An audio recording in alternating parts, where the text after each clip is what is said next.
Vijayawada municipal corporation budget సమావేశం అధికార ప్రతిపక్ష సభ్యుల వాగ్వాదాలతో హోరెత్తింది. మేయర్ ప్రవేశపెట్టిన బడ్జెట్ అంతా అంకెల గారడిలో ఉందని టీడీపీ కార్పొరేటర్లు గళమెత్తారు.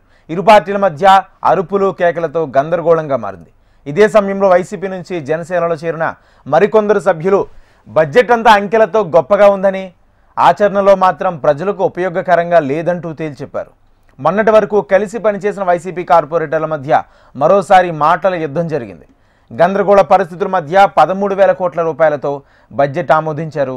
బడ్జెట్ ప్రజల అవసరాలను దృష్టిలో ఉంచుకుని రూపొందించామని అధికార వైసీపీ చెప్పగా, అంతా మాయా అంకెల గారడలతో ప్రజలను మోసం చేశారని టీడీపీ, సిపిఎం ఆరోపించాయి. మనకి టోటల్గా 1123.91 కోట్లు మన గత సంవత్సర కాలం మనం క్యాపిటల్ ఆదాయం కానీ, అలాగే రెవెన్యూ ఆదాయం కానీ, డిపాజిట్లు కానీ మొత్తం కలిపి మనకి 1123.91 కోట్లకు గాను ఏ అభివృద్ధి పనులు చేశామో ఆ అభివృద్ధి పనులతో సహా ప్రతి ఒక్కటి మనం తెలియజేయడం జరిగింది. అలాగే 2025-26 ఆర్థిక సంవత్సరానికి గాను మనకి క్యాపిటల్ అలాగే రెవెన్యూ ఆదాయ వివరములు మనకి 1262.47 కోట్లుగా మనము నిర్ణయించడం జరిగింది. అలాగే మనకి 349.36 కోట్లుగా మనకి డిపాజిట్లు మనకి రావడం జరిగింది. అలాగే 47.4 కోట్లు మొత్తం కలిపి మనకి 1659.15 కోట్లకు గాను రెవెన్యూ మరియు క్యాపిటల్ వ్యయములు, లోన్లు, డిపాజిట్లు, చెల్లింపులతో కలిపి మనకి 1454.56 కోట్లుగా మనకి ఏదైతే మన బడ్జెట్ ఉందో బడ్జెట్ మనం తెలియచేయటం జరిగింది.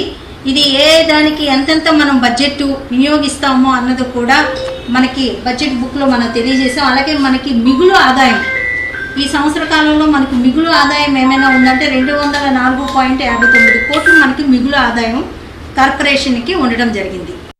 2024-25 గాను మనకి టోటల్గా 1123.91 కోట్లు మన గత సంవత్సర కాలం మనం క్యాపిటల్ ఆదాయం కానీ, అలాగే రెవెన్యూ ఆదాయం కానీ, డిపాజిట్లు కానీ మొత్తం కలిపి మనకి 1123.91 కోట్లకు గాను ఏ అభివృద్ధి పనులు చేశామో ఆ అభివృద్ధి పనులతో సహా ఏపీ గ్రాంట్స్ నిధులు 150 కోట్లు రావాల్సిన దాన్ని విస్మరించారు. స్ట్రామ్ వాటర్ డ్రైన్ నిధులు 289 కోట్ల రూపాయలు రావాల్సిన దాన్ని కనీసం ప్రస్తావించలేదు. నగర ప్రజల మీద మాత్రం రోజు రోజుకి భారాలు మోపుతున్నారు. సరైన తాగునీరు విజయవాడ నగరంలో ప్రజలకు అందడం లేదు. రంగుమారి నీరు వస్తుంది, రుచి మారిపోతుంది. కృష్ణానది కలుషితం అయిపోతుంది. దోమల చేసి చెండాడుతున్నాయి. పన్నుల భారాలతో ప్రజలు నలిగిపోతున్నారు.